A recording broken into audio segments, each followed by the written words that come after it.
Hello everyone, welcome to week 4 learning videos, and this is our discussion on learning objective 2.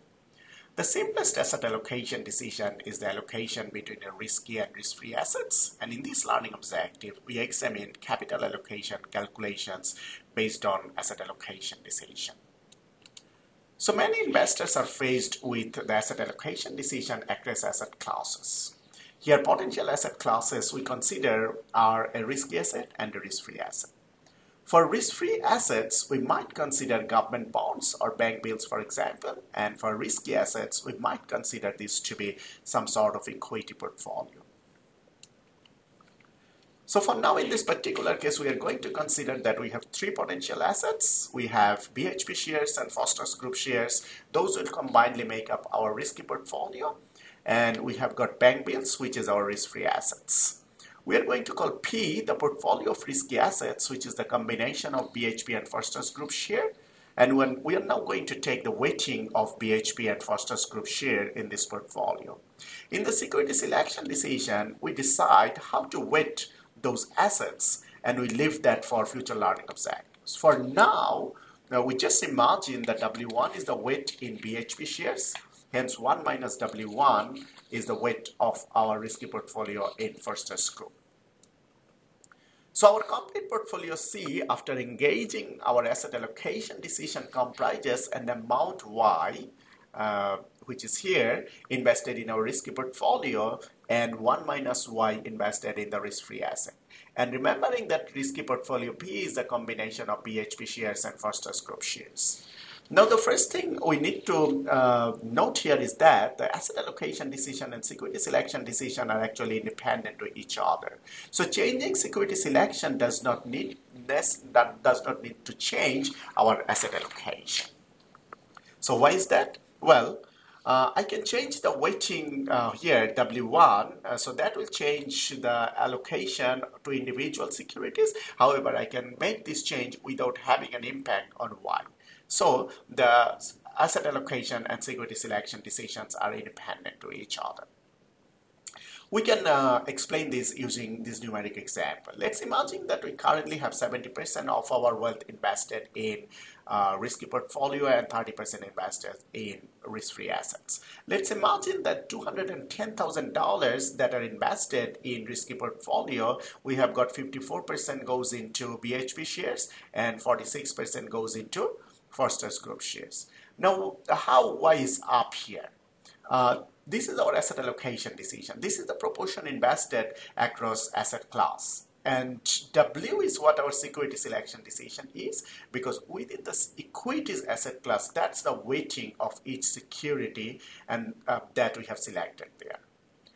Now, it just goes to show that these two decisions, asset allocation and security selection, can be independent of each other, because if we suddenly decide to change the weighting across our risky portfolio and our risk-free asset. So, we change our asset allocation decision up here such that we have now got 56% in the risky portfolio, and 44% of our total wealth goes to risk-free asset. So we can effect this change without affecting security selection decision by simply selling down risky assets in the same proportion as what they were previously held. So if this the 168,000 that we now invest in our risky portfolio comprises 90,720 in BHP share and $77,280 in Foster's Group share, we can actually see down here that we have the same weighting across these two securities we did before. Okay? So despite the fact that we change our asset allocation decision, we don't have to change the weightings in terms of security selection. So it's important to know how to calculate both the expected returns and the risk of a complete portfolio, remembering risk is being measured as either variance or standard deviation. Our complete portfolio is the combination of risky portfolio and the risk-free rate. Expected returns are always calculated as the weighted average returns of the parts of the portfolio. So in this particular case, expected return of a complete portfolio is simply the weight of the risky portfolio multiplied by the expected return of the risky portfolio and weight of the risk-free assets multiplied by the risk-free rate. So for example, 75% is invested in the risky portfolio and 25% goes to risk-free assets, 7% is the risk-free rate, and 50% is the expected return on the risky portfolio. So the expected return on the complete portfolio is 13%. So that was the calculation of expected return. Now, how do we calculate variance? Well, we know that we can calculate the variance of a two-asset portfolio using the formula we can see here on the screen. So weight of the first asset is squared, the variance of the first asset, and weight of the second asset is squared, the variance of the second asset, to the weights of the assets and the covariance between the assets. However, when there are two assets that comprise a risky portfolio and a risk-free asset, we have in this particular case, we actually get a special case where we can actually reduce this formula down.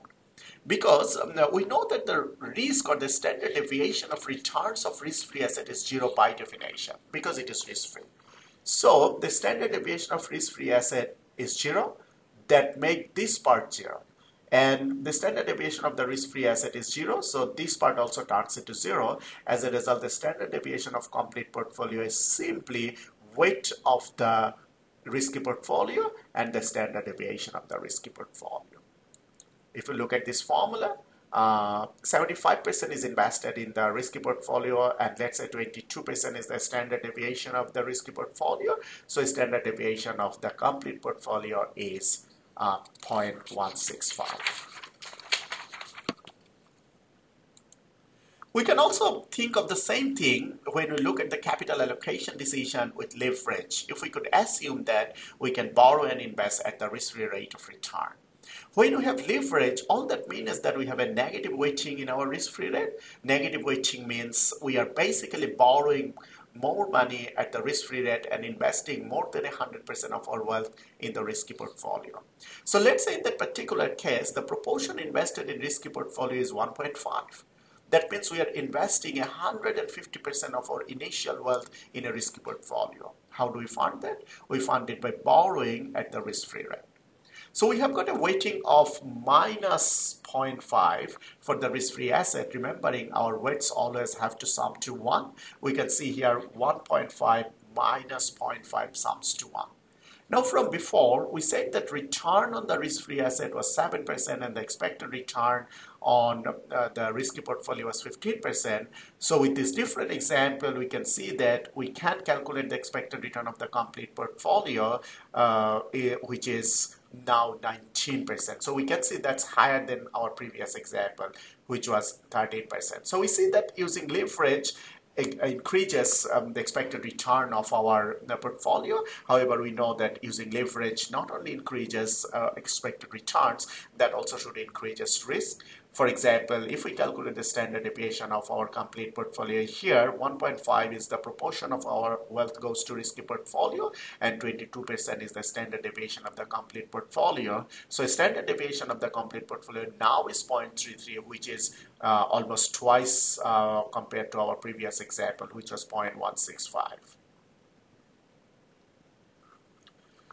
So what we have actually done here, well, if we think about our capital allocation line, the point P is our risky portfolio and F is the risk-free asset. And at point P, we have got 100% of our wealth invested in the risky portfolio. So if we just move up and down along this line, that will actually represent different combination of our risky portfolio and risk-free asset. When we are borrowing at the risk-free rate and investing more than 100% of our wealth in portfolio P, we are moving up in the line. And when a certain portion of our wealth goes into risk-free asset, then we are moving down this line. This capital allocation line is quite important. It's something we have actually seen before, is that the slope of this line is the Sharpe ratio. Because every point on this line will have the same Sharpe ratio, we are theoretically indifferent between the two. So the average investor should be indifferent to any point along this line, but any individual investor might have preferences to being at some point along this line depending upon her attitude toward risk, and that's where the asset allocation decision becomes important. It's deciding between each of these investments and deciding according to the individual characteristics of the investor which point along the line should there be now.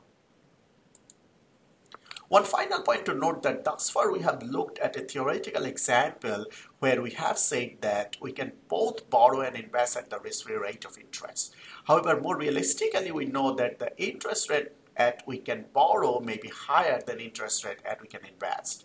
So if we actually look at the idea of the asset allocation line, in reality we find is that capital allocation line is slightly kinked, and the kink represents the fact that interest rate that we borrow at up here above P is actually higher than the interest rate at we can invest. So we actually earn slightly lower returns compared to what we would if we could borrow at our risk-free rate of return. So that's an example of looking at asset allocation decision where we combine a risky portfolio and risk-free asset.